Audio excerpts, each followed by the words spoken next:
They didn't just kill my friend, they hollowed him out.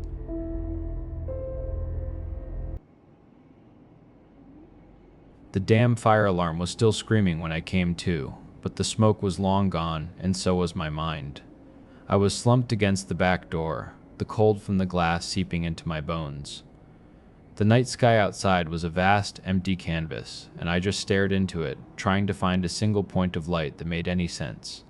Who do you call for something like this? The police? A fucking Ghostbuster? I could already hear the dispatcher's polite, patronizing voice. "Sir, have you been drinking?" Even I didn't believe what happened. The thought was a lead weight in my gut, pulling everything down. My whole body felt like it was shutting off, circuit by circuit. I forced my gaze back into the kitchen, the scene of the violation replaying in a sick, stuttering loop. The splintered floorboards, the black, oily smear across the linoleum. Am I finally losing it? My hand found the bottle of cheap cherry vodka on the counter, just a finger or two left. It wouldn't help, but it couldn't hurt. The fiery liquid did nothing for the throbbing in my back where I'd hit the dining table. I limped into my bedroom and fell into the mattress, the springs groaning in protest. My dog, Marrow, whined and curled into the crook of my legs. A wave of exhaustion, heavy and dark, pulled me under. Maybe this was all just some fever dream. Maybe I'd wake up on the couch where it started, the TV still murmuring static. I woke to a wet, rough tongue on my face, and for a terrifying second, I thought it was back. My eyes flew open. It was just Marrow. The weak morning sun filtered through the grimy window, a pale, unwelcome light. This wasn't a hangover. This was a car wreck. The deep purple bruises blooming on my leg and ribs were proof. Last night was real. At least the power was back on. That felt like a victory. Then I saw my phone, still dark on the nightstand. I'd never plugged it in. Shit. I jammed the charger in, and the screen flickered to life. 8:43 a.m. The bus was long gone. I looked at the photograph on the table, the one I'd found on the boardwalk. The man with the kind eyes and the heavy pack. Corvus. I could still make it to the hotel. Maybe he used his real name. Maybe I could find some clue, something to mail to that clinic he mentioned. I pulled on a pair of jeans, my body screaming with every movement, and hurried out the door, leaving the phone to charge. The storm had washed Paradise Point clean, leaving it a skeleton of its summer self. Wet leaves plastered the sidewalks like shed skin. The sky was the color of old dishwater. Halloween was close, but the few decorations scattered across the vacant houses looked more pathetic than festive. Marrow stopped to sniff a row of rotting pumpkins and let out a single sharp bark at a scarecrow slumped over a porch railing. Usually, I loved this time of year, the quiet descent into winter. Now, it just felt like the whole world was holding its breath. The gurgle of rainwater rushing into storm drains sounded like whispers just behind me. We weren't alone out here. We reached the Grand Atlas Hotel. A girl who couldn't have been older than 20 was behind the front desk, staring at a textbook with a highlighter clenched in her fist. She looked pale, exhausted. "Excuse me," I said. "Were you on duty overnight?" She jumped, her highlighter leaving a neon yellow gash across the page. She looked up, her eyes wide. Yeah, from midnight." I pulled the creased photo from my pocket and laid it on the counter. "Did you see this man? He was supposed to check in last night." She barely glanced at it. Her eyes darted from me to the photo and back again, a cornered animal. "No, nobody checked in." "Slow night. Are you sure?" I pressed. "He's a big guy, hard to miss." I said no. Her voice was tight. Patience wasn't a luxury I had anymore. I slammed my palm down on the counter. A stack of pamphlets fluttered to the floor. "Look, I've had a really bad night. I need to find him. Did you or did you not fucking see him?" She flinched back, her whole body trembling. I saw the fear in her eyes, and it wasn't because of me. It was something else, something old. "I didn't see him," she whispered, her voice cracking. "I swear. But after the storm broke, around 3, I heard something. At the front doors, a scratching sound, like claws on the glass. When I went to look, there was nothing there, just this." She reached under the counter and pulled out a small, clear evidence bag. Inside was a shard of something black and jagged, like a piece of obsidian, but it seemed to drink the light around it. My blood went cold. It was the same material as the thing that had burst from the floorboards in my kitchen. "I found it on the welcome mat," she said. "The janitor's out sick." I didn't know what to do. My stomach bottomed out. He never made it inside. My heart was a frantic drum against my ribs as we left the hotel. I stood on the street corner, Marrow whining softly at my side. The Grand Atlas was only 1 block from the beach. Corvus said he was going to say goodbye to the others. He must have meant the people who slept under the boardwalk. On rainy nights, it was the only shelter for miles. My body screamed at me to go home, to lock the door, and pretend none of this happened. But I couldn't. I had to know. I found myself at the edge of the boardwalk, the weathered planks stretching out ahead of me. A thick sea mist rolled in, clinging to everything.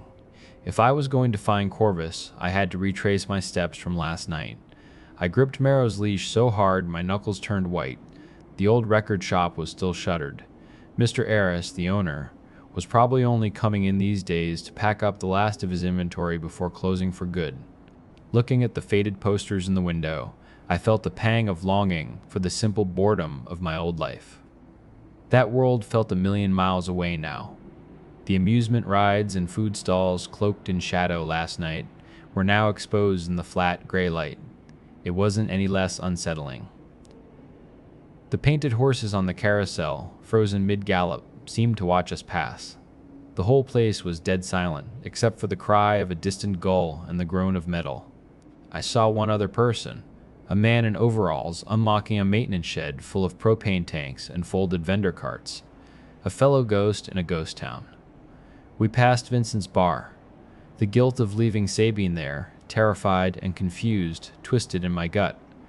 I didn't have the space to deal with that right now. Maybe I'd scared her off for good.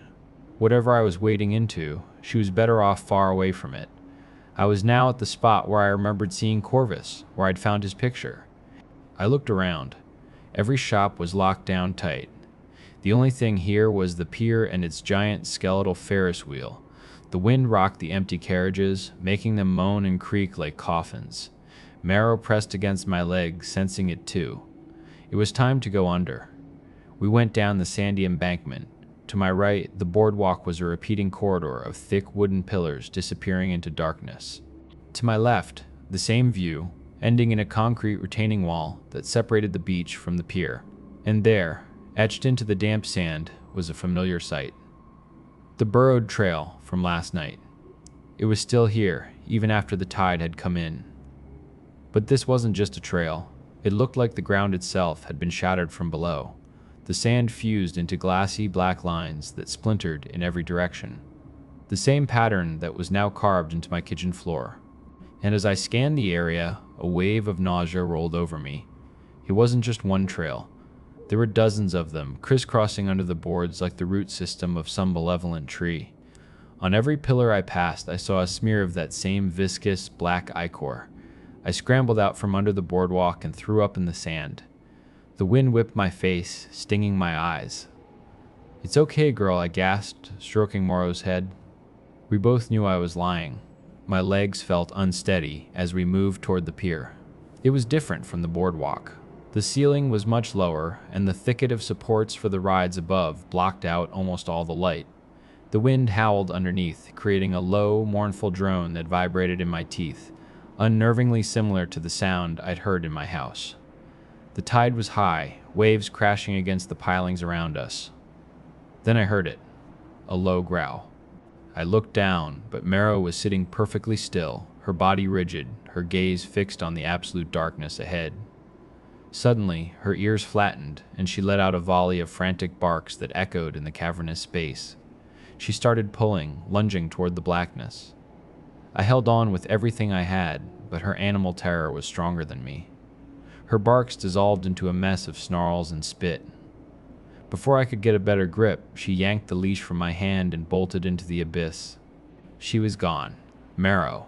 I plunged after her, stumbling through the dark.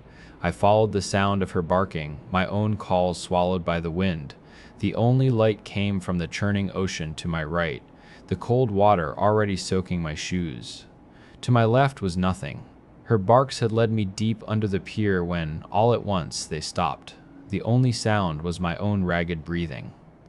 Marrow. My voice cracked. Nothing.